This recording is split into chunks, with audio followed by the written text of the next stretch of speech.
Alhamdulillah nahmaduhu wa nasta'inuhu wa nastaghfiruh wa na'udzu billahi min syururi anfusina wa sayyiati a'malina may yahdihillah fala mudhillalah wa man yudlil fala hadiyalah asyhadu an la ilaha illallah wahdahu la syarikalah wa anna muhammadan abduhu wa rasuluhu la nabiyya ba'dah.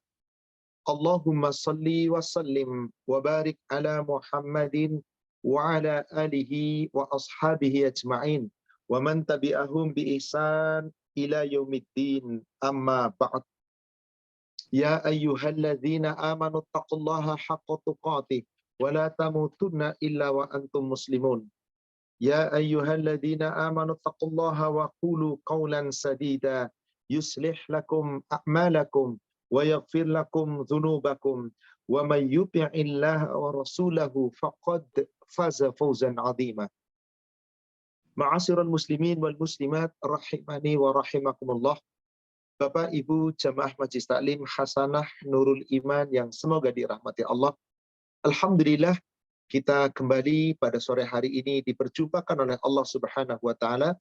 Qadarullah yang seharusnya kita berjumpa di Jumat pekan pertama, karena sesuatu hal qadarullah alhamdulillah kita diperjumpakan di Jumat pekan kedua ini. Yang insya Allah untuk rutinnya kita selalu di Jumat pekan pertama. Salawat serta salam semoga terlimpahkan, tercurahkan kepada Nabi kita Rasulullah Muhammad sallallahu alaihi wasallam. Semoga tercurah kepada seluruh keluarga, sahabat, dan seluruh pengikutnya hingga yaumil akhir. Saudaraku seiman, kita masih melanjutkan bab tentang sunnah-sunnah di dalam sholat. Sudah kita kaji di pertemuan pertama dan kedua tentang ini, yakni tentang bacaan-bacaan. Sunnah berupa ucapan. Sudah kita bahas, hari ini kita masuk pada poin yang kedua. Sunnah-sunnah di dalam sholat berupa perbuatan atau gerakan-gerakan dalam sholat. Mulai dari takbiratul ihram sampai kemudian salam. Setelah kita membahas bacaan-bacaannya, doa-doanya, dan seterusnya, zikir-zikirnya, hari ini kita membahas gerakan-gerakannya, sunnah dalam perbuatannya. Ada beberapa yang disunahkan dalam pergerakan, dalam perbuatan. Nanti secara rinci akan diuraikan secara detail insya Allah. Dan kita akan tunjukkan dengan dalil-dalil yang sahih. Mari kita sama-sama simak di dalam kitab ini di halaman 66. A. Mengangkat kedua tangan bersamaan dengan ucapan takbir. Atau mengangkat kedua tangan lebih dulu, setelah selesai sempurna, baru kemudian ucapkan takbir. Di saat tangan telah diletakkan di atas dada. Atau bersamaan, gerakan sekaligus dengan ucapan. B. Mengangkat kedua tangan ketika ruku. C. Mengangkat kedua tangan ketika bangun dari ruku. D. Mengangkat kedua tangan ketika berdiri menuju rakaat ketiga dalam sholat yang mempunyai 2 kali tasyahud. E. Saat mengangkat kedua tangan dan menurunkannya secara bersamaan, sebagaimana pada keempat poin tadi A, B, C, D, E, maka hendaklah jari jemari tangan tertutup rapat, saling bertemu satu sama lain di saat mengangkatnya dan di saat menurunkannya. Adapun ketika telah selesai dari mengangkat sebelum menurunkan, maka jari dibuka. Bukan dibuka seperti ini, tapi dibuka. Hanya saat mengangkat, jari ditutup. Nanti insya Allah, di samping kita melihat gambar, kita akan praktekkan insya Allah. Poin F, jari jemari tersebut dibuka dan arah telapak tangan dihadapkan ke arah kiblat di saat dalam keadaan berhenti sejenak sebelum diturunkan kembali. G. Jari jemari tersebut diangkat hingga sejajar dengan kedua bahu atau sejajar dengan kedua telinga. Kita akan bahas dulu sampai poin G. A, B, C, D, E, F, G. Jadi kita akan membahas di sini ada 7 poin yang akan kita bahas. Dalil dari 7 poin ini terangkum dalam sebuah hadis. Ini baru mengangkat tangan dalam takbir. Jadi mengangkat tangan dalam takbir itu adalah di saat mengangkat tangan tangannya dalam keadaan tertutup, rapat. Angkat, begitu sudah di depan pundak, di depan bahu, atau di atas bahu disejajarkan, maka jarinya dibuka. Setelah itu, rapat kembali. Nah, seperti itulah cara mengangkat tangan dalam sholat untuk memulai takbiratul ihram. Dan ada beberapa tempat mengangkat tadi. 1, takbiratul ihram. 2, mau ke ruku. 3, bangkit dari ruku. 4, ketika bangkit dari tasyahud awal menuju ke rakaat yang ketiga. Jadi kalau tidak ada tasyahud awal, meskipun itu rakaat yang 4, terus tanpa mengangkat tangan. Rakaat 1, kedua, Allahu Akbar, langsung. Rakaat 3, keempat, Allahu Akbar. Tapi ketika ada tasyahud awal, maka begitu berdiri, Allahu Akbar, mengangkat tangan kembali. Dalilnya, mari kita buka. Silakan Ibu buka Bulughul Maram nomor hadis 285.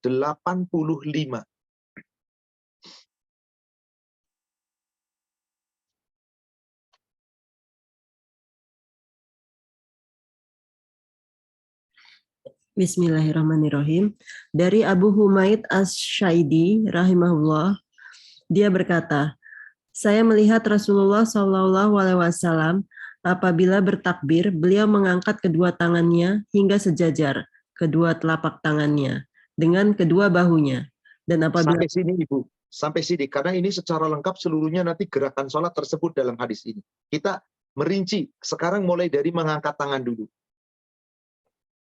Abi Humaid As-Sa'idi, semoga Allah meridhoinya, dia berkata, Ra'aitu, aku melihat Nabi sallallahu alaihi wasallam, yaitu Nabi sallallahu alaihi wasallam, idza kabbara, apabila beliau memulai salat dengan takbir, bertakbir, ja'ala yadaihi khadwa mankibaihi, ia jadikan tangannya sejajar dengan kedua bahunya. Sejajar kedua bahunya. Dalam beberapa riwayat akan ada yang lainnya. Ibu, sekarang lihat 291.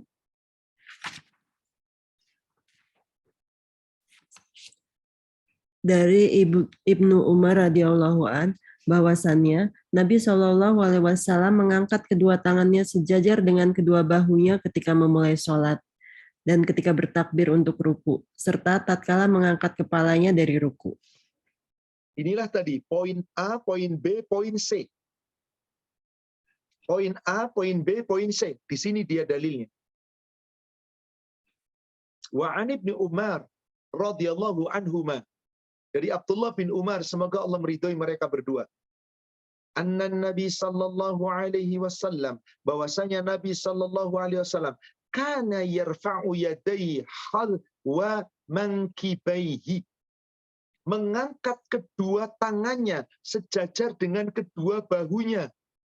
Idza iftataha shalah, apabila memulai salat, berarti takbiratul ihram. Wa idza kabbara liruku', apabila bertakbir hendak ke ruku'.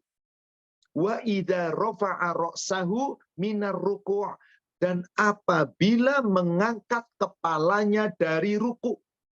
3 inilah mengangkat tangan. Takbiratul ihram, mau ke ruku', bangkit dari ruku'.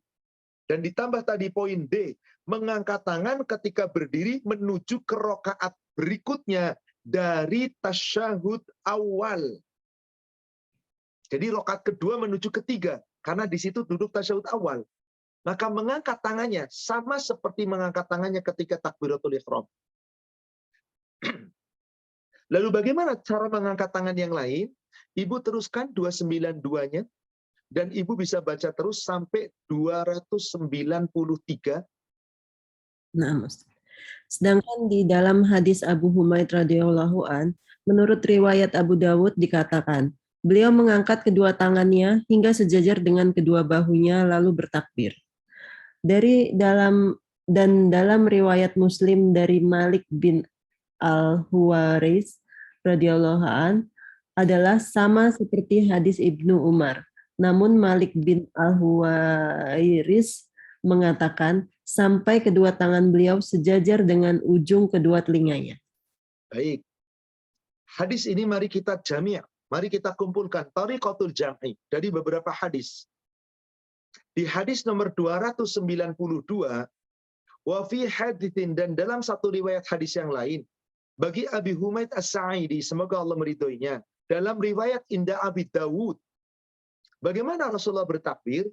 Yarfa'u yadaihi hatta yuhadiya bihima mankibaihi.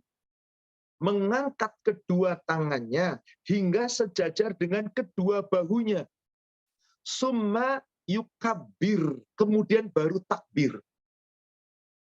Jadi kalau dipraktekkan kira-kira begini. Tutup.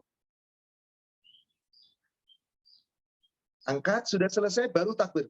Allahu Akbar. Atau Allahu Akbar. Atau Allahu Akbar. Boleh. Yang penting jangan takbir lebih dulu. Allahu Akbar. Jangan. Apalagi kalau sebagai imam. Kalau imam belum bergerak, sudah takbir duluan, Allahu Akbar, jangan-jangan makmum sudah mendahului. Padahal makmum tidak boleh mendahului gerakan imam. Maka bagi imam yang paling tepat adalah ucapan takbir diucapkan setelah gerakan sempurna. Allahu Akbar. Atau Allahu Akbar. Supaya makmum di belakang tidak mendahului imam. Inilah cara pertama. Cara kedua, tadi di hadis nomor 293. Wali Muslim, dalam riwayat bagi Imam Muslim. An Malik ibn Huwairis, dari Malik bin Huwairis. Nahwu hadis, seperti itu juga dalam hadis Abdullah bin Umar. Mengangkat kedua tangannya, tetapi ujung-ujung jari itu sejajar dengan telinga. Dengan ujung telinga. Yaitu dikatakan di sini bahwasanya walakin qala hatta yuhadiya bihima furu'a uzunaihi, sehingga ujung-ujung jari-jarinya itu sejajar dengan telinganya. Nah, seperti ini. Boleh. Begini, boleh. Begini, boleh. Tapi tidak begini. Begini. Ujung-ujungnya itu sejajar dengan telinga. Maka Ibu bisa lihat di gambar ini, kalau bisa di-share gambarnya silahkan bisa dilihat. Di halaman yang ke-67. Mengangkat di hadapan bahu boleh begini, atau sejajar dengan telinganya boleh seperti ini. Kedua-dua inilah hadis yang sahih yang dicontohkan Rasul. Inilah cara mengangkat tangan di dalam takbir. Baik itu takbiratul ihram, takbir mau ke ruku, takbir bangkit dari ruku, dan takbir dari tasyahud awal menuju ke rakaat berikutnya, rakaat ketiga. Dari genap menuju ke ganjil. Kalau ada tasyahud awal, andai ibu sholat witir, bapak sholat witir, tanpa tasyahud awal, 1, 2, 3 langsung, maka rakaat 2 ketiga tidak mengangkat tangan, karena tidak ada tasyahud awal. Demikian pula ketika sholat yang 4 rakaat misalkan, duha 4 rakaat, atau ba'diyah qobliyah duhur 4 rakaat, maka ketika tidak ada tasyahud awal, seluruhnya maka tidak mengangkat tangan. Hanya 3 tempat mengangkat tangan. Pertama, takbiratul ihram. Kedua, ketika hendak ke ruku. Ketiga, bangkit dari ruku. Selain itu nggak ada mengangkat tangan. Tambahan, jika ada tasyahud awal, maka dari tasyahud awal menuju ke rakaat berikutnya, berarti rakaat ketiga, mengangkat tangannya kembali seperti pertama. Kemudian setelah itu meletakkan tangan. Di sini disebutkan poin H. Ketika bersedekap, meletakkan tangan kanan di atas tangan kiri, atau tangan kanan menggenggam di atas pergelangan tangan kiri. Dalilnya adalah silahkan hadis 294 Bulughul Maram. Bismillahirrahmanirrahim. Dari Wa'il bin Hujr radhiyallahu an, dia berkata, aku pernah sholat bersama Nabi SAW. Beliau meletakkan tangan kanannya di atas tangan kirinya, di atas dadanya. Hadis ini adalah hadis yang sahih yang dikeluarkan oleh Imam Ibnu Khuzaimah dari Wa'il bin Hujr, semoga Allah meridhoinya. Qala, dia berkata, "Shallaitu ma'an Nabi sallallahu alaihi wasallam." Aku salat bersama Nabi sallallahu alaihi wasallam ketika Rasulullah bersedekap, wa wada'a yadahul yumna, meletakkan tangannya yang kanan, ala yadihil yusra, atas tangannya yang kiri, ala sadri, di dadanya, di atas dadanya. Inilah dada. Silakan screen-nya ditutup. Jadi saya mulai dari gerakan pertama, mengangkat tangan.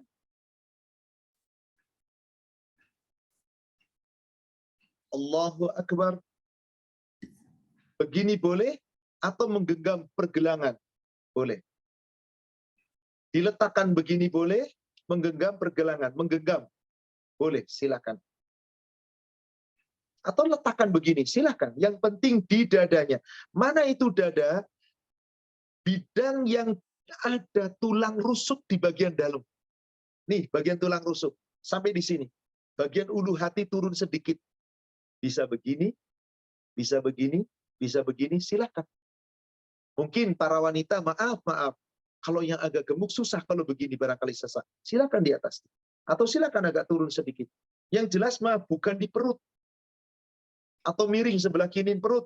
Miring sebelah kanan perut. Bukan. Tapi di dada. Ala sadrihi. Di atas dadanya.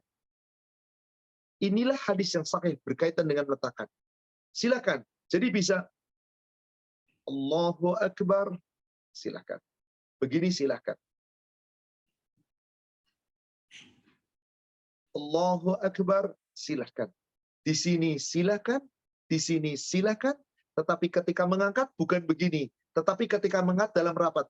Angkat. Begitu sudah tegak. Nah.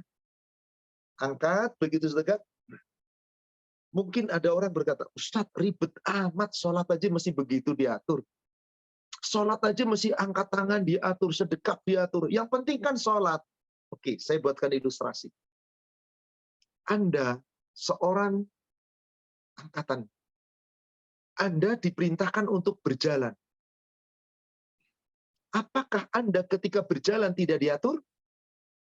Langkah kaki kanan dulu, ayunkan kaki kiri lebih dulu. Itu kan ada aturannya. Langkah kaki kiri, ayunkan tangan kanan. Itu cara Anda berjalan. Sekarang Anda robah. Kaki kanan dulu, tangan kiri diayunkan. Silakan. Kalau nggak dimarahin. Karena sudah ada aturannya. Baris berbaris saja Anda diatur nurut. Padahal urusan duniawi. Cara berdiri tegak, ada aturannya. Di mana tangan diletakkan.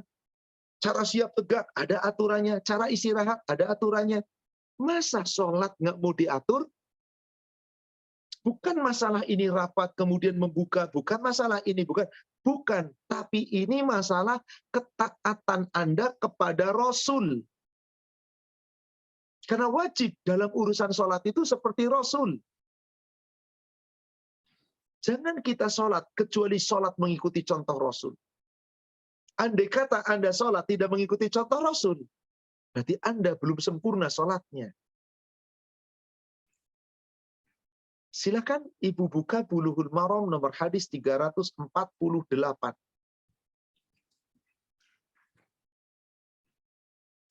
Dari Malik bin Al-Huwaris ya radhiyallahu an, dia berkata, Rasulullah Shallallahu alaihi wasallam bersabda, "Salatlah kalian sebagaimana kalian melihat aku salat."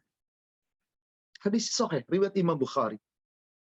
Sallu kama ra'aitumuni usolli. Salatlah kamu sebagaimana kamu lihat aku salat. Maka sahabat tadi gimana?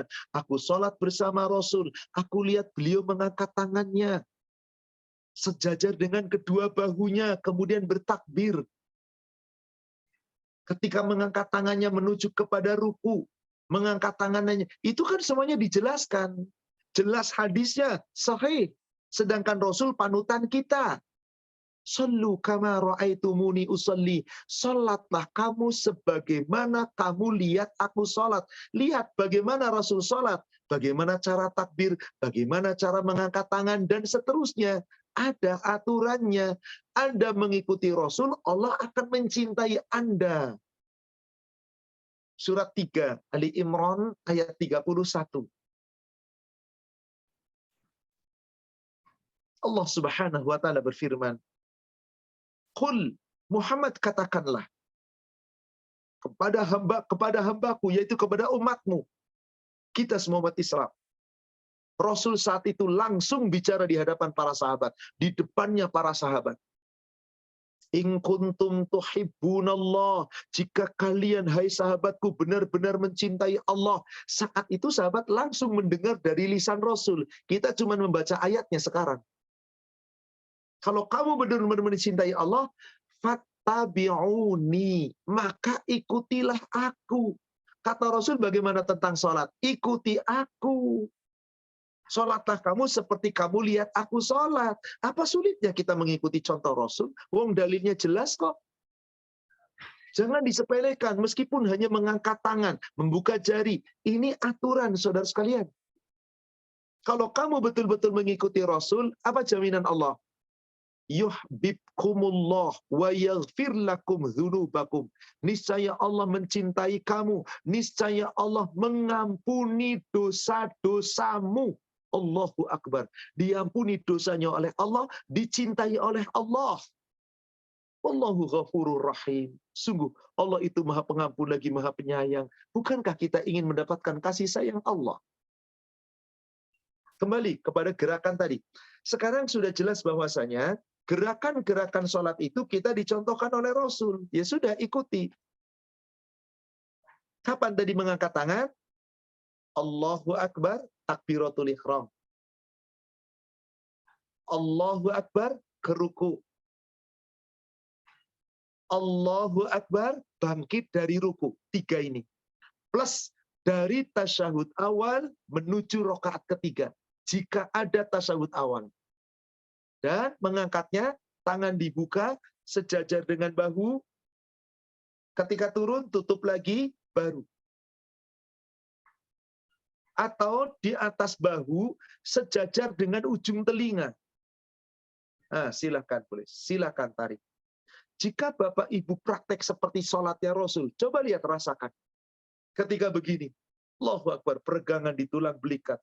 Ini terjadi peregangan. Ini terjadi peregangan otot. Maka seorang muslim yang sholatnya tartil kayak Rasul, olahraganya cukup melalui sholat. Belum lagi di sholat malam. Peregangan. Nanti ketika rukuknya, ketika i'tidalnya. Subhanallah, ketika sujudnya. Luar biasa.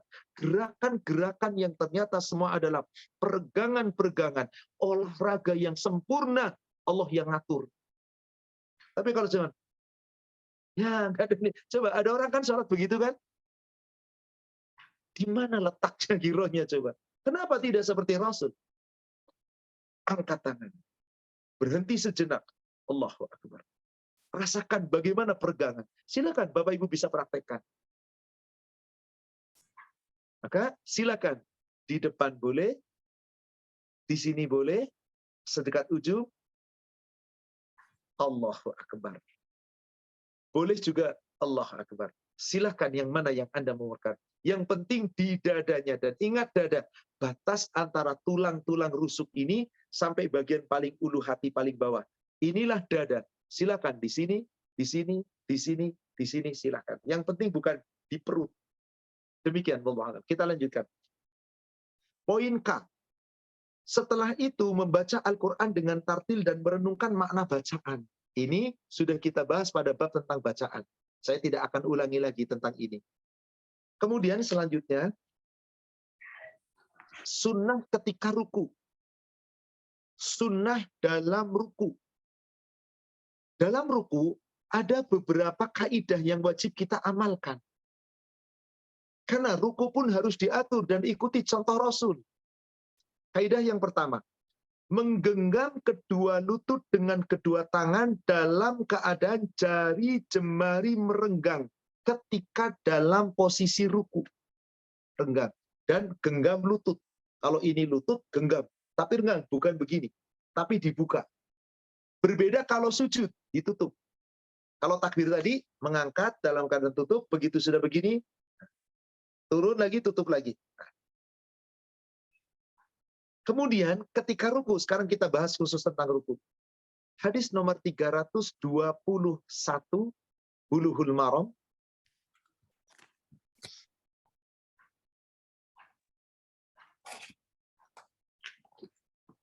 Dari Wa'il bin Hujr radhiyallahu an, bahwasannya Nabi Shallallahu alaihi wasallam apabila ruku beliau merenggangkan jari jemarinya, dan apabila sujud beliau merapatkan jari jemarinya. Ada riwayatnya. Jadi memang karena ini buku ringkas, buku kecil, hanya disebutkan ringkasan-ringkasan tanpa disebut, tapi ada footnote di sana. Makanya saya sebutkan secara rinci dalil-dalilnya. Kalau ada dalam Bulughul Maram, saya sebutkan di Bulughul Maram. Jika tidak ada di Bulughul Maram, saya akan sebutkan dalam riwayat Sahih Muslim atau Sahih Bukhari. Karena memang betapa pentingnya kita belajar sholat. Itu yang pertama dihisab oleh Allah. Itu yang pertama dihisab oleh Allah. Bulughul Maram 321 tadi. Wa'il bin Hujr mengatakan, anna Nabi sallallahu alaihi wasallam, bahwasanya Nabi sallallahu alaihi wasallam kana idza raka'a, apabila beliau ruku, farraja baina asabihi, jari-jarinya dibuka, menggenggam lutut. Nanti hadis berikutnya saya tunjukkan. Tetapi wa idza sajada, apabila sujud, dhamma, jarinya dikumpulkan. Maksudnya ketemu semua, rapat. Asabi'ahu, dikumpulkan. Jadi kalau ruku dibuka, kalau sujud ditutup, rapat. Bertemu semua jari. Bukan begini, karena ada orang sujud begini. Kebuka lebar, jangan ini. Ustadz, apa bedanya begini dengan begini? Yang begini sesuai sunnah Rasul. Yang begini Rasul nggak mencontohkan. Itu saja dalilnya. Mau ikut Rasul atau tidak? Sepele, sungguh, betul. Tapi Anda menyepelekan sunnah Rasul, sama saja Anda tidak beriman kepada Rasul. Makanya ketika seseorang beramal ibadah, belum tentu dapat rahmat Allah. Dan makanya orang-orang masuk surga bukan karena amal ibadah, tapi karena rahmat Allah. Apa maksudnya? Beramal ibadahlah Anda sesuai contoh Rasul, agar amal ibadah Anda mendapat rahmat Allah. Diterima Allah dan dapat rahmat. Sebelum saya lanjutkan, saya tunjukkan dulu dalilnya. Sahih Muslim 2414.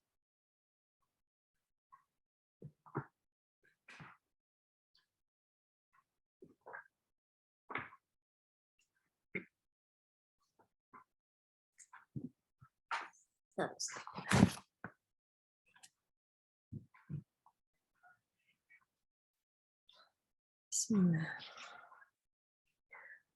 Dari Jabir radhiyallahu an, katanya, dia mendengar Nabi Shallallahu alaihi wasallam bersabda, bukan amal seseorang yang memasukkannya ke surga atau melepaskannya dari neraka, termasuk juga aku, tetapi ialah semata-mata rahmat Allah Subhanahu wa taala belaka. Tolong ini garis bawahi. Ma min ahadikum amalukum yudkhilukum milal jannah wa yuba'idukum minan nar. Bukan amal seorang di antara kamu yang menyebabkan kamu masuk surga. Bukan amal seorang di antara kamu yang menyebabkan kamu terhindar dari neraka. Bukan. Wala ana, juga aku, kata Rasulullah. Illa birahmati minallah. Masuk surga itu semata-mata karena rahmat Allah. Maka ketika kita beribadah lebih sungguh-sungguh, lebih serius. Karena Allah ngasih kabar gembira. Bukan karena amal ibadahmu masuk surga, tapi karena rahmat Allah. Berarti yang terbaik adalah amal ibadah meskipun sedikit, tapi kamu teruskan, dipelihara, dijaga, dan bersungguh-sungguh dalam beramal ibadah. Jangan asal-asalan. Silakan, Ibu bisa baca hadis berikutnya yang nomor 15-nya. Dari Aisyah radhiyallahu an, istri Rasulullah Shallallahu alaihi wasallam. Dia mengabarkan bahwa Rasulullah Shallallahu alaihi wasallam bersabda, tingkatkan amalmu dengan baik, atau lebih dekatlah kepada kebaikan, dan bergembiralah karena amal seseorang tiada dapat memasukkannya ke surga. Tanya para sahabat, amal Anda juga begitu ya Rasulullah? Jawab beliau, amalku juga begitu. Tetapi Allah Ta'ala melimpahiku dengan rahmatnya. Dan ketahuilah bahwa amal yang paling disukai Allah Ta'ala ialah amal yang dikerjakan secara terus-menerus atau kontinu, walaupun sedikit. Sedikit tapi sesuai dengan contoh Rasul. Serius dan sungguh-sungguh lebih baik daripada banyak tapi nggak sesuai contoh Rasul. Rasul sudah mengingatkan di sini, saddidu wa qaribu. Tingkatkan amalmu dengan baik. Lebih dekatlah kamu kepada kebaikan sebenar-benarnya. Wa abshiru, bergembiralah. Fa innahu la yudkhilal jannah ahadu alamkum. Sesungguhnya tidak ada yang masuk surga salah seorang di antara kalian dari amal-amal kalian. Qalu, sahabat bertanya, wala anta ya Rasulullah. Apakah Anda juga masuk surga bukan karena amal Anda ya Rasulullah? Ya, kata Rasulullah, wala ana illa ayyaghamadhanillah ya tamaghadani Allah, kecuali aku telah mendapat rahmat Allah. Birahmatihi, dengan rahmatnya aku telah mendapatkannya. Wa'lamu, dan ketahuilah, anna ahabbal amal ilallah, sesungguhnya amal yang paling dicintai Allah adalah adwamuhu wa in qalla, amal yang kamu lakukan terus menerus, dijaga, continue dan sesuai dengan contoh Rasul, meskipun sedikit, jangan dianggap remeh, meskipun sedikit. Tentang tadi coba, membuka jari, mengepit jari, alah kecil amat, jangan dianggap remeh. Ini contoh Rasul, saudara sekalian. Agar semua amalan kita diridhoi Allah sehingga kita mendapat rahmat Allah. Karena siapa yang ingin mendapat rahmat Allah wajib mentaati Allah dan wajib mengimani Rasul.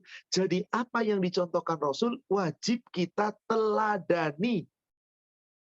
Surat Al-Hadid surat 57 ayat 28.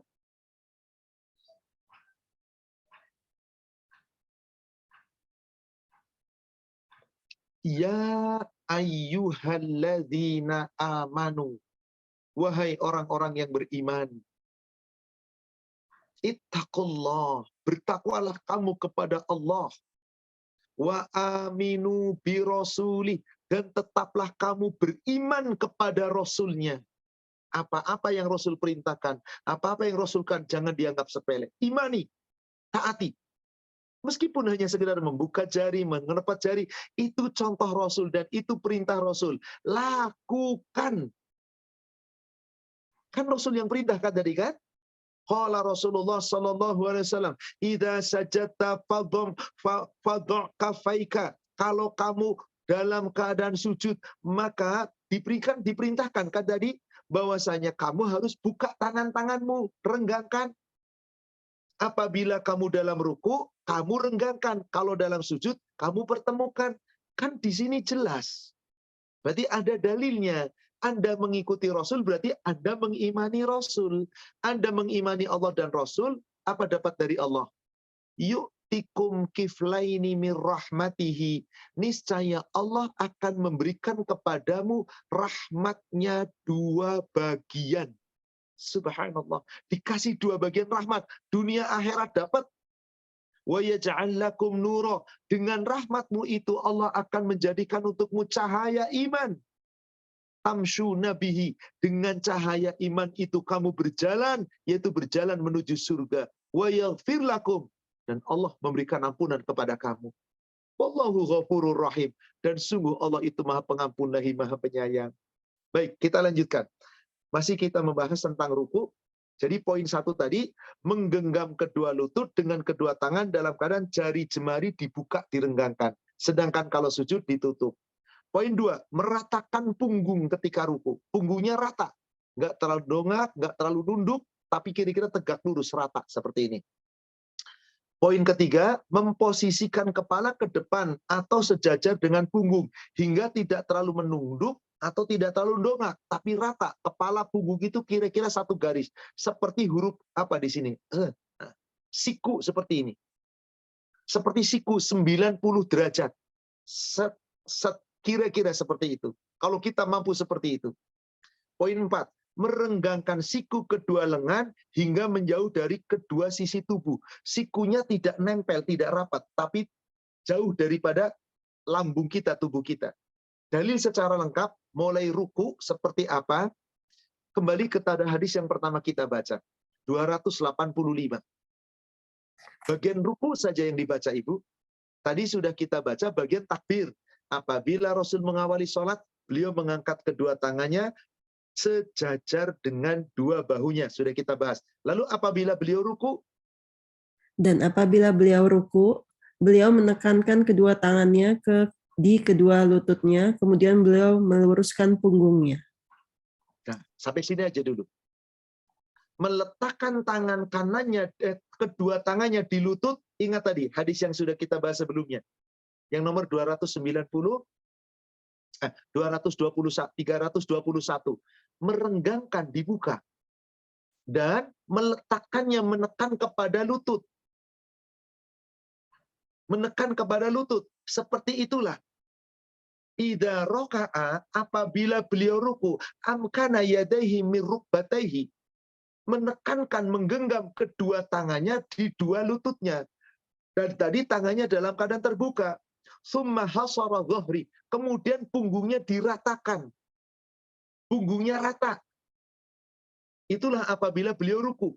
Maka di sini bisa dilihat di halaman 68, rata. Betul-betul rata. Dan tangan-tangannya itu direnggangkan dan menggenggam dua lutut. Bukan di atas lutut, bukan di bawah lutut. Pertama, tambahkan lagi tentang ruku hadis nomor 290. Dari Aisyah radhiyallahu an, dia berkata, Rasulullah Shallallahu alaihi wasallam membuka sholatnya dengan takbir dan memulai bacaan dengan Alhamdulillahirabbil alamin. Segala puji bagi Allah. Dan apabila ruku, beliau tidak mengangkat kepala dan tidak pula menundukkannya, tetapi posisinya di antara keduanya. Dan apabila Cukup sampai sini, Ibu. Ruku dulu kita bahas. Menyempurnakan hadis tambahan tadi yang 285. Kalau tadi menggenggam dua tangannya, di nomor 321 membuka tangannya, lalu di nomor 285 menggenggam tangannya kepada lututnya. Menggenggam dengan cara mencengkeram, membuka.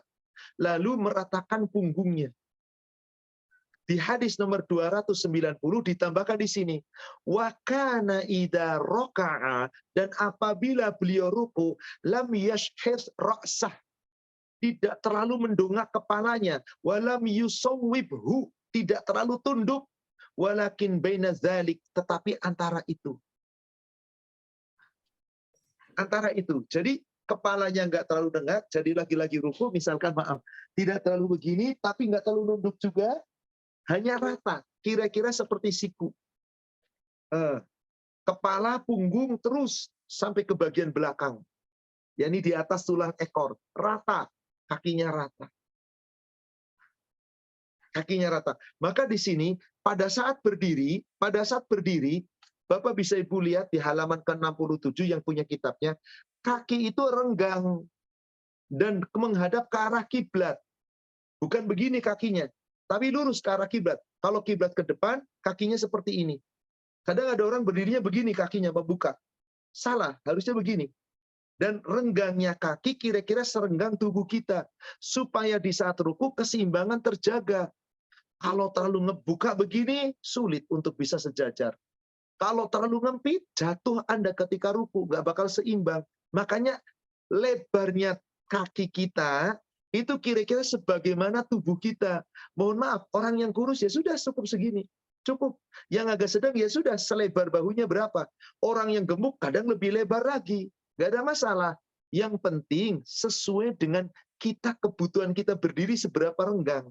Agar gerakan sholat kita tidak mengganggu yang lain dan tidak juga terganggu oleh yang lain. Kalau terlalu sempit juga susah, kadang begini. Sempit sekali enggak. Sekedar ini ketemu dengan sebelahnya, kaki-kaki dipertemukan, seperti itulah ketika kita sholat berjamaah. Beda kalau kita sholat sendiri, ya sudah terserah Anda.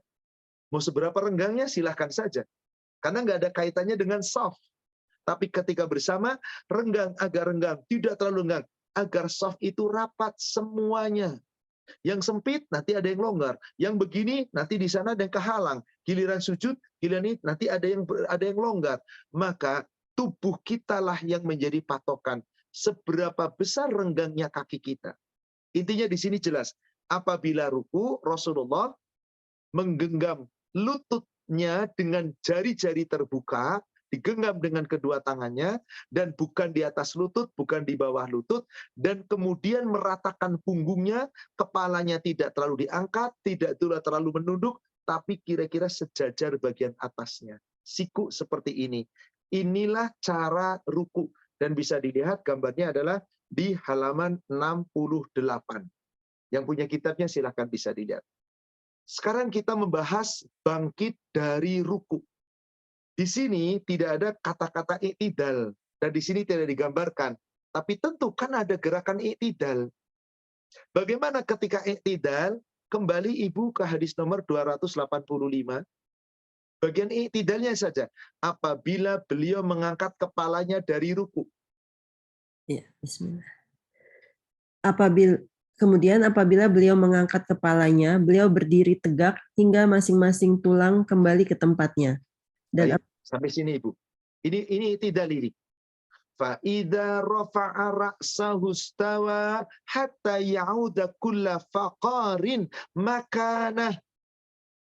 Apabila beliau mengangkat kepalanya dari ruku, beliau berdiri tegak sampai tulang-tulang kembali pada tempatnya. Tulang-tulang kembali pada tempatnya. Sampai sini. Kemudian Ibu ke nomor 290-nya, bagian rukunya.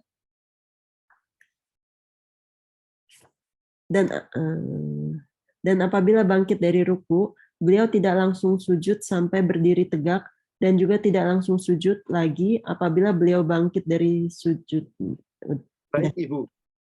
Baik. Di sini dikatakan, wa kana idza rafa'a minar ruku'. Dan apabila Rasul bangkit dari ruku', lam yasjud, tidak langsung sujud, hatta yastawiya qa'iman, sampai berdiri tegak lurus betul-betul.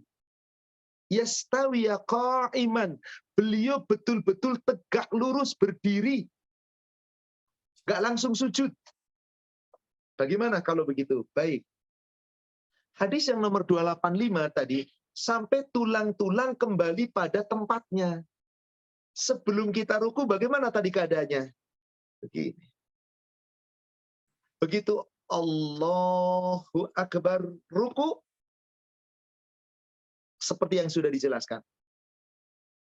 Samiallahu liman hamidah, bangkit dari ruku, kembali tulang pada tempatnya. Tulang tangan di mana tempatnya tadi sebelum ruku? Di sini. Maka sebagian mengambil dalil Sami Allahu liman hamidah. Nah, dalilnya 285 tadi. Kalau kita merujuk dalil yang nomor 290, Rasul apabila mengangkat kepalanya dari ruku, beliau tidak langsung sujud sampai berdiri tegak lurus betul-betul. Gimana tegak lurus? Sami Allahu liman hamidah, lurus tangannya begini. Dua-dua dalil ini sahih. Anda mau pakai yang mana? Monggo. Silakan. Maka ada yang kita mendapati Samiallahu liman hamidah. Ada. Jangan diprotes, sah dalil. Ada pula yang Samiallahu liman hamidah.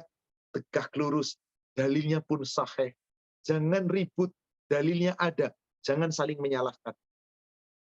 Orang yang tidak tahu ilmunya, masa begitu? Harusnya begini, ribut gara-gara itu. Yang ini mempertahankan begini, kata guru saya. Yang lurus, kata guru saya.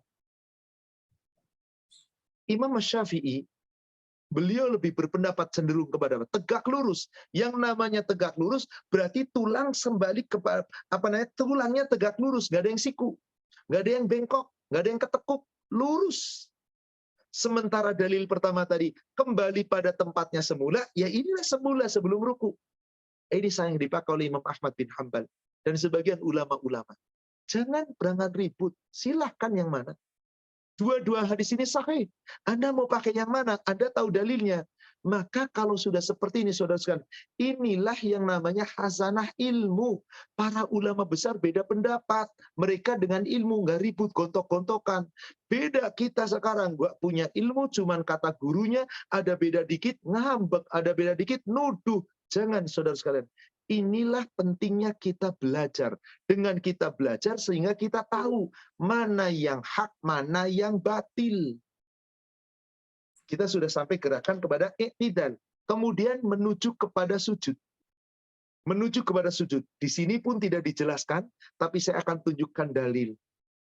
Ada yang sujud meletakkan kedua lututnya lebih dulu, baru kemudian dua tangannya.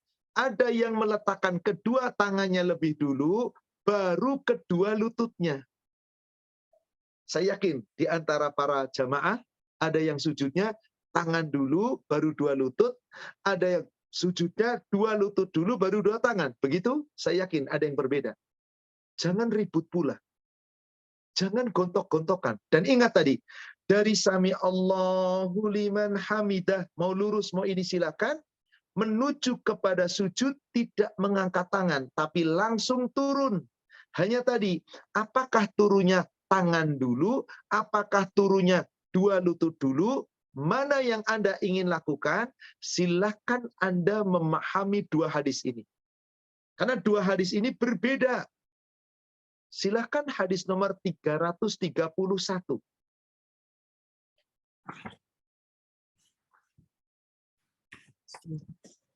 Dari Abu Hurairah radhiyallahu an, dia berkata, Rasulullah Shallallahu alaihi wasallam bersabda, apabila salah seorang di antara kalian sujud, maka janganlah menderum seperti unta menderum. Namun hendaklah ia meletakkan kedua tangannya sebelum kedua lututnya. Mana dulu yang diletakkan, Bu? Tangan. Dua tangan baru dua lutut. Perhatikan hadis ini. Wa an Abi Hurairah qala, dan dari Abu Hurairah, semoga Allah meridhoinya, dia berkata, qala Rasulullah sallallahu alaihi wasallam, telah bersabda Rasulullah sallallahu alaihi wasallam. Jadi Abu Hurairah mendengar Rasul bersabda. Apa kata Rasul? Idza sajada ahadukum, apabila salah seorang dari antara kamu sujud, fala yabruk, jangan kamu duduk. Maksudnya di sini yabruk itu apa namanya ya? Ibrok itu agak sulit nyari padanan dalam bahasa Indonesia di sini. Karena di situ terjemahannya menderum. Onta itu kan dari berdiri mau duduk, mau berbaring menderum. Jadi bahasa sederhananya saya agak sulit mencari padanannya. Wala yabruk, jangan kamu menjatuhkan tubuhmu ke dalam sujud. Kama, seperti yabrukul ba'ir. Seperti unta ketika menjatuhkan diri ke bumi. Derum, orang Jawa bilang menderum. Jadi dari dalam keadaan berdiri menuju kepada sujud, jangan kamu kayak onta ketika berdiri, mau dinaiki oleh tuannya, dia kemudian ambruk. Ambruklah katakanlah, apapun namanya. Intinya dari keadaan berdiri mau menuju ke sujud. Jangan kayak onta. Kata Rasulullah. Jangan kayak onta. Wal yadha' yadayhi qabla rukbatayhi. Hendaklah kamu meletakkan kedua tanganmu lebih dulu sebelum kedua lututmu. Akhrajahu thalatha. Dikeluarkan oleh Imam 3. Siapa Imam 3? At-Tirmidzi, An-Nasa'i, Ibnu Majah. Wa huwa aqwa min hadithi Wa'il Ibnu Hujr. Ini lebih kuat dari hadisnya Ibnu Hujr. Menurut sebagian ulama. Dan ini salah satu pendapat yang ditulis oleh Imam Ibnu Hajar Al-Asqalani, penulis kitab Bulughul Maram. Lebih kuat dari hadis berikutnya, Wa'il bin Hujr. Sekarang Ibu lihat hadis Wa'il bin Hujr nomor berikutnya, 332. Hadis Wa'il bin Hujr radhiyallahu an, aku melihat Nabi Shallallahu alaihi wasallam apabila sujud, beliau meletakkan kedua lututnya sebelum kedua tangannya. Diriwayatkan oleh 4 imam. Hadis Abu Hurairah radhiyallahu an lebih kuat daripada hadis Wa'il bin Hujr, dikarenakan hadis yang pertama atau hadis Abu Hurairah memiliki penguat dari hadis Ibnu Umar radhiyallahu an yang disahihkan oleh Ibnu Huzaimah dan disebutkan oleh Al-Bukhari secara mu'alaq dan ma'ukuf. Baik. Sebetulnya hadis Wa'il bin Hujr ini riwayatnya 4. Sementara hadis Abu Hurairah riwayatnya 3. 4 lebih kuat dari 3. Karena 3 pasti termasuk 4. Artinya 3 imam pertama yang meriwayatkan tadi, itu pun meriwayatkan hadis Wa'il bin Hujr ini. Apa itu? Wa'il mengatakan, Ro'aitu, aku melihat Rasulullah sallallahu alaihi wasallam idza sajada, apabila beliau hendak sujud, wada'a rukbataihi, meletakkan dua lututnya lebih dulu, qabla yadaihi, sebelum kedua tangannya. Silakan Bapak Ibu merenung. Kira-kira hadis 331 dengan 332 berlawanan atau tidak? Berlawanan atau tidak? Iya, Ustaz. Udah pasti berlawanan. Yang hadis nomor 331, jangan kayak onta. Hendaklah tangan dulu baru dua lutut. Betul begitu? Sementara hadis 332, Wa'il bin Hujr langsung menyaksikan perbuatan Rasul. Saya lihat Rasul sholat. Ketika beliau mau ruku, mau sujud, dari i'tidal, beliau meletakkan dua lutut dulu, baru dua tangan. Wa'il langsung lihat perbuatan Rasul. Abu Hurairah mendengar perintah Rasul. Kedua-dua hadis ini, baik itu perintah maupun melihat, sesungguhnya dua-duanya kuat. Mana yang paling kuat? Ada kitab yang ditulis oleh Ibnu Qayyim al-Jauziyah, namanya kitab Zadul Ma'ad. Di dalam kitab Zadul Ma'ad, ini tentang sujud ini nih, dari i'tidal menuju ke sujud, itu dibahas panjang sekali. Pendapat-pendapat para ulama dibahas, dikumpulkan oleh Imam Ibnu Qayyim al-Jauziyah. Kemudian apa? Ibnu Qayyim al-Jauziyah kemudian apa? Membantah hadis nomor 331, bahwasanya perintah Rasul, jangan kayak onta, hendaklah dua tanganmu dulu, baru dua lutut. Sesungguhnya itu terjadi keguncangan antara perintah dengan perbuatan. Contoh, kata Rasul tadi, jangan kayak onta. Hendaklah dua tanganmu dulu, baru dua lutut. Sekarang, kalau Rasul mengatakan, kalau kamu mau sujud, jangan kamu ambruk, mau sujud kecuali kayak onta menderum, tapi harus tangan dulu, baru kaki. Sekarang saya mau tanya, para jamaah, Bapak Ibu, sudah pernah lihat onta enggak? Ketika dari berdiri, mau berbaring, mau rebah, ketika hendak dinaiki oleh tuannya. Onta itu tahu diri. Beda dengan kuda, tuannya mau naik tetap aja berdiri, maka naik loncat. Kalau onta tidak, dia akan duduk, baru tuannya naik, dia bangkit lagi. Pernah nggak Bapak Ibu lihat onta, cara duduknya, cara menderumnya, ketika hendak dinaiki tuannya? Pernah lihat? Iya, Ustaz. Dan di sini yang menarik, Rasul tidak menggunakan kata-kata ibil, tapi ba'ir. Coba perhatikan, hadis nomor 331. Coba Ibu perhatikan. Fala yabruk kama yabrukul ba'ir. Jangan kamu menderum, ambruk ketika itu seperti ambruknya ba'ir, onta. Kenapa Rasul tidak mengatakan ibil? Apa bedanya ba'ir dengan ibil? Ada beda dalam kaidah bahasa Arab. Secara umum, onta itu namanya banyak. Ada yang namanya khikoh, ada yang namanya bintu labun, ibnu labun, banyak sekali istilah. Tapi secara umum, kalau onta itu secara umum onta, maka disebut apa itu onta? Ibil. Kalau ontanya itu onta jantan, maka disebut jamal. Tapi kalau onta itu mau onta jantan, mau onta betina, yang dijadikan menjadi tunggangan, maka onta itu disebut ba'ir. Onta tunggangan. Kendaraan onta. Itu namanya ba'ir. Betul. Binatangnya ibil. Onta jantan itu jamal. Onta betina itu hiqah. Tetapi ketika onta itu sudah dijadikan sebagai kendaraan, maka onta itu disebut ba'ir. Pernahkah Bapak Ibu kendaraan onta ketika mau duduk, dulu sebelum ada pandemi di Jabal Rahmah biasanya ada onta di sana. Orang-orang bisa naik onta. Qadarullah, setelah pandemi ini sudah tidak ada onta di sana. Yang ada banyak orang jualan sepanjang di Arafah di Jabal Rahmah di sana. Apa yang terjadi? Bapak Ibu, jika Ibu mau perhatikan, silakan nanti Bapak Ibu buka YouTube pengen tahu cara onta duduk. Maka onta akan meletakkan kaki depannya lebih dulu baru kaki belakang. Maka kata Rasul apa? Jangan kayak onta. Hendaklah tanganmu dulu baru dua kaki. Berarti kayak onta dong. Kan depan dulu baru belakang onta. Depan dulu baru belakang. Berarti kayak onta. Maka Ibnu Qayyim al-Jauziyah menguatkan, hadis Wa'il bin Hujr nomor 332 lebih kuat. Dua lutut baru dua tangan, itulah perbuatan Nabi.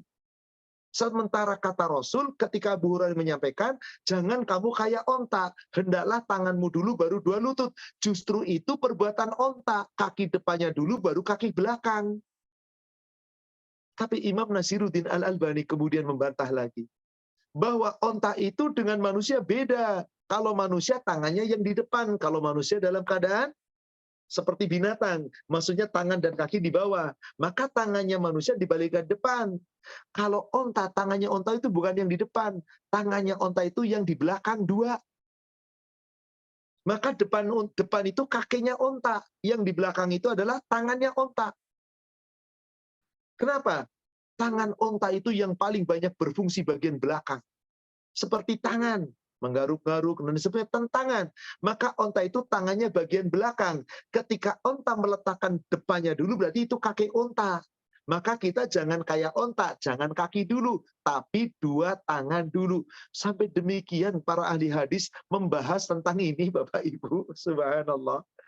Baik, silakan tutup screen. Saya tidak hendak mempermasalahkan.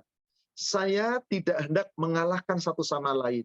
Saya tidak mau memenangkan satu sama lain. Tetapi saya lebih berpendapat mengikuti pendapatnya Ibnu Qayyim al-Jauziyah dalam kitab Zadul Ma'ad. Demikian pula pendapat-pendapat ulama Asy-Syafi'iyah, pendapat ulamanya Asy-Syafi'iyah, juga Imam Abu Hanifah, bahwasanya meletakkan dua lutut lebih dulu baru dua tangan, itu perbuatan Nabi yang tidak diragukan. Perbuatan Nabi, jelas diperbuat Nabi. Seperti Wa'il bin Hujr. Aku lihat Rasul ketika hendak sujud, meletakkan dua lututnya dulu, baru dua tangan. Tapi jika ada saudara kita yang meletakkan tangan dulu, baru dua lutut, Anda jangan marah. Anda jangan kecewa. Anda nggak usah menegur dia, biarin.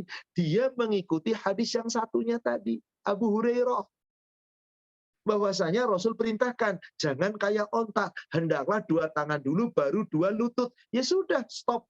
Jangan kita berbicara macam-macam urusan ini.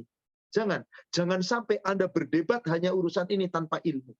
Ulama-ulama dengan ilmu yang sangat-sangat luar biasa. Beliau membahas dengan detail, tapi beliau kemudian berjabat tangan, berpelukan terhadap pendapat yang lain. Gak ego, aku punya pendapat ini, inilah aku. Anda punya pendapat lain, silahkan Anda berpendapat. Masing-masing dengan ilmu. Yang penting kita tahu ilmunya. Monggo, Bapak Ibu, yang selama ini meletakkan dua tangan dulu lebih dengan baru lutut, hadisnya nomor 331. Pakai, bismillah. Hadis riwayat 3. Abu Daud, An-Nasai, At-Tirmidzi, dan Ibnu Majah. Hadis yang dari Wa'il bin Hujr, yang meletakkan dua lutut dulu baru dua tangan, riwayatnya 4. Abu Daud, Nasai, Tirmidzi, Ibnu Majah. Monggo, dua-dua hadis ini kuat. Thariqatul jam'i, digabung. Anda pilih yang mana? Monggo. Anda lutut dulu baru dua tangan, silakan. Ada 2 tangan dulu, baru 2 lutut. Silakan. Yang penting Anda telah memahami dalilnya. Wallahu a'lam. Sepertinya nggak mungkin diteruskan waktu juga, karena kita membahas dengan detail agar kita yakin dengan dalil-dalil yang ada. Kita baru membahas sampai dengan i'tidal, dan kita belum membahas sampai kepada sujud. Karena tadi setelah i'tidal nggak ada bahasa di sini, kemudian dari i'tidal menuju ruku, menuju sujud nggak ada bahasanya. Saya membahas melalui dalil-dalil. Silahkan Bapak Ibu amalkan tentang i'tidal tadi. Yang bersedekap silahkan, yang tegak lurus silahkan. Yang mau sujud, kakinya dulu, lututnya dulu, silakan, baru tangannya. Tangannya dulu, baru 2 lututnya, silakan. Yang penting Anda telah paham dalilnya. Insya Allah. Berikutnya, nanti kita akan membahas poin yang berikutnya, yaitu halaman 69, sunnah di dalam sujud. Demikian, wallahu a'lam. Saya kembalikan kepada admin, silakan. Bisa kita lanjutkan dengan sesi tanya-jawab. Jazakumullah khair atas penjelasannya Ustadz untuk hari ini. Kita lanjutkan dengan sesi pertanyaan. Dengan adanya perbedaan-perbedaan antara sujud, i'tidal dan sebagainya, apakah boleh kita berganti-ganti dengan niat untuk mengamalkan sunnah-sunnah Rasul dengan tetap mengetahui bahwa ini dalilnya apa, ini dalilnya apa, Ustadz? Anda telah tahu dalilnya, bismillah, amalkan. Kadang ini, nggak masalah. Mencela-mencela dong Ustaz. Siapa bilang mencela-mencela? Dalilnya ada kok. Saya amalkan ini, terkadang saya amalkan ini, nggak masalah, insya Allah. Anda adil, karena Anda tahu ilmunya. Kenapa? Suatu saat nanti Anda akan diminta tanggung jawab oleh Allah. Anda bisa menjawab, aku sudah belajar. Beres insya Allah. Kan begitu, surat 17 ayat ke-36. Makanya jangan kita asal ikut-ikutan dalam amal ibadah. Khususnya sholat. Ini penting sekali. Allah katakan di surat 17 ayat ke-36, "Wala taqfu ma laisa laka bihi ilm." Jangan kamu mengikuti segala sesuatu yang enggak tahu ilmunya. Innas sam'a, karena nanti pendengaran kamu, wal basara, penglihatan kamu, wal fuada, hati nurani kamu, kullu ulaika kana, semua yang ada pada kamu, akal pikiran, pendengaran, penglihatan, hati nurani, apapun yang kamu perbuat, mas'ulat, akan dimintai pertanggungjawaban. Anda sudah tahu dalilnya. Kadang tangan dulu, kadang lutut dulu, gak ada masalah. Kadang sami Allahu liman hamidah begini, kadang tegak lurus, gak ada masalah. Dalilnya sahih. Ada, silahkan Anda amalkan. Saya mas satu aja, silahkan. Saya yang begini, sami Allahu liman hamidah, saya 2 tangan dulu, silahkan, dalilnya sahih. Jangan kita bertentang dan saling bertentangan. Karena kita masing-masing punya argumen dan punya dalil dengan ilmu. Wallahu a'lam. Jazakumullah khair, Ustadz. Pertanyaan berikutnya, Barakallahu fikum Ustadz. Apabila kita sholat di tempat umum dan melihat cara sholat misalnya saat ruku, sujud, gerak kaki, tangannya tidak sesuai sunnah, apakah kita wajib memperbaikinya? Dan saf saat berdiri, apakah sesama kaki orang sebelah kanan kiri harus menempel dengan kaki kita? Terkadang mereka yang belum mengetahui sunnah, kalau ditegur belum tentu terima. Mohon penjelasan Ustaz. Memberi nasihat itu kewajiban, tapi lihat keadaan. Kan begitu perintahnya kan? Di dalam hadis riwayat Imam Muslim, nomor hadis 41 dan nomor hadis 42, itu disebutkan di situ. Di bagian daripada ujung hadisnya. Idza ra'aitumul munkarat falyughayyir biyadihi, fa idza lam tastati falyughayyir bilisanik, fa idza lam tastati falyughayyir biqalbik, dzalika adhaful iman. Kalau kamu lihat sesuatu yang tidak beres, nggak sesuai sunnah, kemungkaran, atau perbuatan yang nggak benar, kamu rubah dengan kekuasaan kamu kalau kamu mampu. Nggak mampu dengan nasihat, dengan ilmu, yaitu kamu nasihati kalau kamu mampu. Kalau nggak mampu pula, ya sudah, dengan hati doakan. Saat kita sholat di hadapan orang dan secara umum, belum tentu orang yang ditegur mau terima. Dia boleh jadi merasa paling benar, tapi gerakannya nggak sesuai dengan hadis-hadis. Yaitulah mereka. Boleh jadi nggak pernah belajar ilmu agama. Atau hanya mengikuti kata guru, kata ustadz. Tanpa mendebat, tanpa pernah membahas. Jangan Anda asal ikutin kata ustadz. Tanyakan ke ustadznya. Seperti inilah kita kajian. Ada dalilnya, ada landasannya, ada kitabnya. Dan ini loh. Betul, kalau Anda cuma membaca ini tanpa dibimbing, semuanya cuma footnote. Nggak tahu dari mana kayak apa bunyinya. Dari tadi nggak disebut hadisnya. Kenapa saya katakan, ini buku kecil, mau dibekut hadisnya mau jadi lebih tebal, mungkin setebal Bulughul Maram. Makanya hadis buku-buku ringkas itu sebenarnya untuk memudahkan orang. Tapi hendaknya Anda belajar buku harus dibimbing. Kalau nggak dibimbing, kita nggak bisa yakin. Dengan dibimbing, Anda yakin, oh iya hadisnya ada, oh ini kedudukannya, oh ternyata sahih. Sehingga kita punya keyakinan. Maka kalau kita sudah punya keyakinan, nanti lihat ada orang sholat, harusnya nempel. Nempel nggak mau kita nempel, dianya geser, malah melotot. Ya sudah, jangan.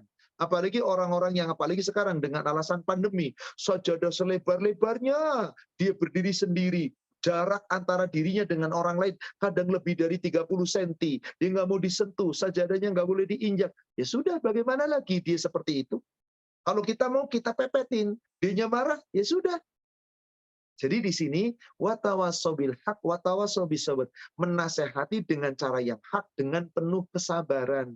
Anda mampu silakan, tapi kalau nggak kenal nggak apa, boleh jadi dikasih tahu juga nggak tahu, nggak bakal bisa nerima, stop sudah. Karena nasihat tidak harus selalu langsung di tempat itu kepada orang yang kita tidak kenal.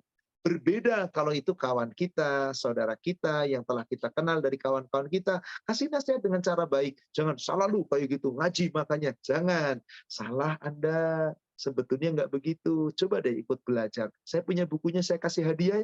Kasih hadiah, bismillah. Kalau udahlah so tahu masing-masing, ya sudah. Mau bagaimana lagi? Wallahu a'lam. Demikian. Jazakumullah khair, Ustaz. Pertanyaan berikutnya, Ustadz, saya sholat tidak mampu duduk di bawah atau bersimpuh. Jadi setiap sujud sambil duduk di kursi, tapi masih mampu berdiri.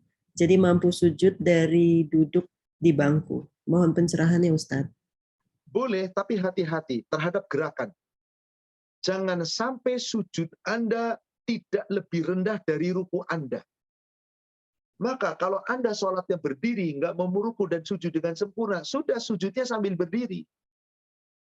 Banyak terjadi kekeliruan ketika seseorang sambil duduk sholatnya, lalu di saat itu dia berdiri. Di saat ruku dalam keadaan sambil berdiri, giliran sujud, duduk, kemudian sujud. Pasti lebih rendah dari rukunya jadinya. Hati-hati kalau begitu. Karena kaidahnya adalah gerakan sujud harus lebih rendah dari ruku. Coba dibuka nomor hadis 349. Atau langsung saja ke 350-nya. Langsung ke 350 saja. Karena di nomor 349 itu, kalau kamu mampu berdiri, kalau kamu nggak mampu dalam keadaan duduk, kalau kamu nggak mampu berbaring, kalau berisyarat. Sekarang ada kasus seorang lagi sakit, lalu dia sholat. Ternyata dia ingin sujud, tapi diletakkan bantal di depannya oleh Rasul dibuang. Silakan Ibu baca. Bismillah. Dari Jabir radhiyallahu an, bahwasannya Nabi SAW pernah berbicara dengan orang yang sakit, dan ia sholat di atas bantal. Maka beliau pun melempar bantal itu dan bersabda, sholatlah di atas tanah bila kamu sanggup. Apabila tidak sanggup, maka berisyaratlah dengan sesuatu isyarat, dan jadikanlah sujudmu lebih rendah daripada ruku. Jadikan sujudmu lebih rendah dari ruku. Ada orang sambil berdiri, rukunya sambil berdiri. Lalu begitu sujud, duduk di kursi. Begitu duduk, cuman begini. Berarti ruku Anda lebih rendah. Salah. Lalu bagaimana? Duduk aja sudah. Allahu Akbar, duduk. Skrinnya ditutup dulu, maaf. Skrinnya ditutup dulu. Duduk saja sudah, Allah Akbar. Ketika ruku bagaimana? Sami Allahu liman hamidah. Ketika sujud bagaimana? Lebih rendah lagi. Ini yang benar. Atau kalau Anda mau sambil berdiri, ya sudah berdiri. Bagaimana saat itu? Ruku biasa, begini saja dikit. Begitu sujud bagaimana? Sujudnya lebih rendah dikit. Dalam keadaan berdiri. Itu yang benar. Kenapa? Karena Rasul perintahkan, jadikanlah sujudmu lebih rendah dari ruku. maka Anda tidak mampu sholat, sujudnya sempurna, mau sambil berdiri, ya sujudnya sambil berdiri. Asal gerakan sujudnya lebih rendah daripada gerakan ruku. Kalau Anda duduk, ya sudah duduk. Sujudnya lebih rendah daripada ruku Anda. Seperti itulah seharusnya. Demikian, wallahu a'lam. Jadi lebih baik dari ruku sudah duduk ya Ustadz ya? Sudah duduk, betul. Jadi Anda sudah berdiri. Berdiri sampai selesai sholat, sampai selesai bacaan, langsung duduk. Duduk, kemudian ruku.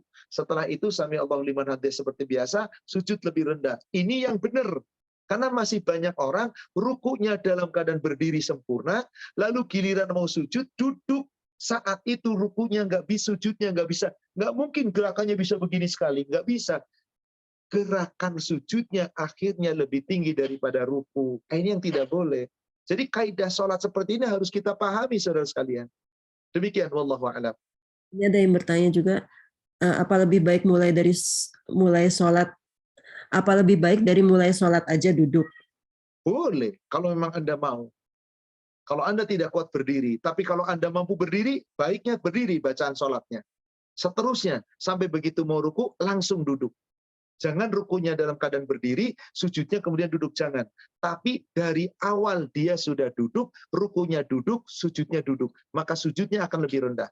Atau rukunya berdiri, sujudnya berdiri. Tapi jadikan sujudnya lebih rendah dari ruku. Silakan. Karena Rasul pernah mengkomandi seperti itu. Ketika beliau sudah sepuh. Tapi tidak dilakukan di sholat wajib. Sholat sunnah. Beliau membaca sampai 100 ayat. Begitu tinggal beberapa ayat, mau ruku. Beliau duduk sambil kemudian menyelesaikan ayatnya, lalu ruku dan sujud dalam keadaan duduk. Demikian, wallahu a'lam. Kalau mampu berdiri, lebih baik berdiri dulu ya Ustadz ya. Betul. Kecuali kalau dari awal duduk yang seperti duduknya tasyahud atau sholat bersila, maka rukunya begini, sujudnya seperti biasa. Cuman dia tidak mampu berdiri, karena kalau orang yang maaf, misalkan ada rematik, atau sudah agak sepuh, tulang punggungnya sudah ini, dan seterusnya, dari ruku ke sujud itu berat banget, dari sujud nanti bangkit ke berdiri berat banget, ya sudah sholat sambil duduk, tapi mampu ruku dan mampu sujud dengan sempurna. Hanya dia keadaannya sambil duduk. Kadang Rasul duduk bersila, atau boleh duduk dengan cara duduk seperti tasyahud awal. Demikian, wallahu a'lam. Pertanyaan berikutnya, kalau lututnya sakit atau terbatas dengan umur, biasanya tangan dulu baru lutut waktu gerakan dari ruku ke sujud. Bagaimana Ustadz? Nggak masalah, kan dalilnya sahih tadi. 2 tangan dulu baru lutut boleh. Bagi orang yang biasanya lutut dulu Ustadz, tapi pada saat suatu ketika ya osteoporosis atau lututnya kadang harus diletakkan lebih dulu, ngilu nggak kuat, jadi tangan dulu, nggak masalah, hadisnya sahih. Merubah dong Ustadz, nggak masalah Anda merubah, wong dua-duanya sahih kok. Anda mau pakai yang mana silakan. Tanpa alasan sakit pun nggak ada masalah mau 2 tangan dulu. Karena hadis yang sahih, Thariqatul jam'i, digabungkan, maka Anda mau yang mana? Thariqatul tarjih, Anda paling kuat yang mana? Anda paling yakin yang mana? Amalkan. Dua-duanya Anda yakin, bismillah, amalkan. Begitu. Demikian, Allah a'lam. Jazakumullah khair Ustadz. Pertanyaan berikutnya, Ustadz, kadang kalau kita sholat di mall, banyak orang yang lewat-lewat di depan sejadah kita. Apakah boleh? Lalu kalau kita berjamaah mengikuti imam, syafnya bolong-bolong, apa sah sholat jamaah kita? Ada Ustadz. Ya, kadang-kadang seperti itulah. Di mall itu kadang nggak pakai aturan. Rata-rata para mereka sholat nggak ngerti ilmu sholat, mohon maaf. Yang kadang-kadang sholat duhur udah mendekati asar. Sholat asar sudah 5 menit sebelum maghrib baru sholat. Saking sibuknya saya nggak tahu, Allah. Intinya banyak orang tidak tahu ilmunya. Bagi kita yang tahu ilmunya semaksimal mungkin. Yang tidak tahu ilmunya nggak bisa diatur, ya sudah mereka seperti itu. Di sini bolong nggak masuk. Yang penting Anda masuk. Tapi saya sudah di sini Ustaz. Di sini bolong, di sini malah diisi safnya. Ya bagaimana lagi? Anda mau tarik mereka, mereka juga belum tentu mau. Belum lagi yang jarang-jarang, jaraknya kayak apa. Sudah, kalau begitu keadaan Anda semampu Anda. Keadaan Anda semampu Anda. Seperti itulah keadaannya. Bismillah. Karena seperti itu keadaan mereka terkadang. Dalam keadaan sholat yang kadang-kadang tidak dengan ilmu. Akhirnya yang penting saya sholat. Anda tegakkan sesuai dengan aturan. Adapun mereka yang tidak mengikut aturan, sudahlah, itu urusan mereka. Jika kita bisa nasihati, nasihati. Tapi saya yakin sulit menasihati mereka. Karena mereka sudah merasa dirinya benar. Wallahu a'lam. pentingnya kita mencari ilmu. Bagi mereka yang nggak mau cari ilmu, nanti akan ada pertanggungjawaban di hadapan Allah. Demikian, wallahu a'lam. Jazakumullah khair, Ustaz. Pertanyaan berikutnya, Assalamualaikum. Ada pertanyaan, bila sholat jamaah yang pakai kursi saat disejajarkan dengan sebelahnya untuk bagian kursinya, kasihan yang di bagian belakang. Bagaimana penjelasannya, Ustaz? Kebetulan bagian belakang ada orang. Dan bagaimana juga pahala orang yang sholat sambil duduk? Tafadholi. Kalau sholat itu sholat fardu, sholat sambil berdiri pahalanya sempurna. Jika sambil duduk, pahalanya separuh sambil berdiri. Jika sambil berbaring, pahalanya separuh sambil duduk. Jadi kalau berdiri itu sempurna satu, kalau duduk itu cuma dapat setengah. Kalau berbaring cuma dapat seperempat. Kalau kita sholat sunnah, mampu berdiri, boleh sambil duduk, tapi tadi pahalanya separuhnya. Bahkan sampai sekali sambil berbaring, pahalanya separuhnya lagi. Tapi ketika kita sholatnya adalah sholat fardu, yang terbaik berdiri. Jika Anda mampu berdiri, berdiri. Jangan duduk. Kecuali tadi, nggak mampu berdiri, baru duduk. Maka Allah yang mengetahui. Itu rukhsah namanya ketika kita tidak mampu. Maka Allah turunkan surat An-Nisa, surat 4 ayat ke-28. Yuridullah ayyukhaffifa ankum. Khuliqal insan dha'ifa. Allah hendak memberikan keringanan kepada kamu. Karena memang manusia itu diciptakan dalam keadaan lemah. Maka di saat lemah, nggak mampu sempurna, ya sudah, serahkan semua kepada Allah. Intinya, kita nggak perlu terlalu hitung-hitungan lah tentang pahala. Sudahlah, serahkan kepada Allah. Karena seperti itulah Allah telah menjelaskan melalui Rasulnya. Intinya, semampu kita berdiri, berdiri. Kalau gitu Ustadz, gimana tadi kalau kita pakai kursi? Bagaimana sejajar? Kursi paling belakang sejajar. Kursinya. Di saat dia berdiri, pasti gerakannya dia akan di depan. Nggak masalah. Yang penting safnya itu sejajarnya dari kursi. Jangan kursinya mundur ke belakang, ganggu saf yang di belakangnya. Nggak boleh. Contohnya, ada orang sholatnya sambil berdiri, lalu pakai kursi. Kan pasti kursinya akan diduduki nanti saat ruku dan sujud. Maka saat berdiri, dia berada di depannya kursi. Kursi yang paling belakang itu sejajar dengan saf makmum. Dengan punggungnya makmum, dengan belakang kakinya makmum, yang sejajar. Maka orangnya itu berdirinya di depannya. Bukan kursinya dimundurkan, orangnya berdiri di belakang, sejajar dengan orang. Kursi itu akan ganggu. Yang benar, kursinya sejajar dengan shaf, orangnya apabila dia berdiri, maka berdirinya di depan kursi, nonjol sendiri. Nonjol dong Ustadz, nggak lurus dong, darurat. Ingat sekali lagi, darurat. Maka sebaiknya orang-orang yang tidak mampu sholat seperti itu yang pakai kursi, tahu diri, carilah yang paling pinggir supaya nggak ganggu, paling pinggir. Mau di pojok pinggir sebelah kanan, pojok pinggir sebelah kiri. Kadang-kadang banyak orang ego juga. Udah paling depan, di tengah-tengah. Sehingga apa? Seperti itu, kurang tartil dan seterusnya, kurang tertib dan seterusnya. Maka mereka harus, ya mohon maaf, mawas diri. Saya nggak mampu sempurna. Sudah ngalah. Jangan ingin sempurna sendiri lalu mengganggu yang lainnya. Jangan. Jadi carilah yang paling sebelah kanan. Biasanya memang ada masjid tertentu yang orang-orang sepuh itu sudah ditempatkan khusus paling pojok kanan. Sehingga apa? Mereka safnya itu tetap utuh. Tidak mengganggu, terganggu oleh kursi. Cuman kadang itulah tadi, ada orang yang egois, mentang-mentang dia merasa ini, dia pakai kursi, nggak apa-apa.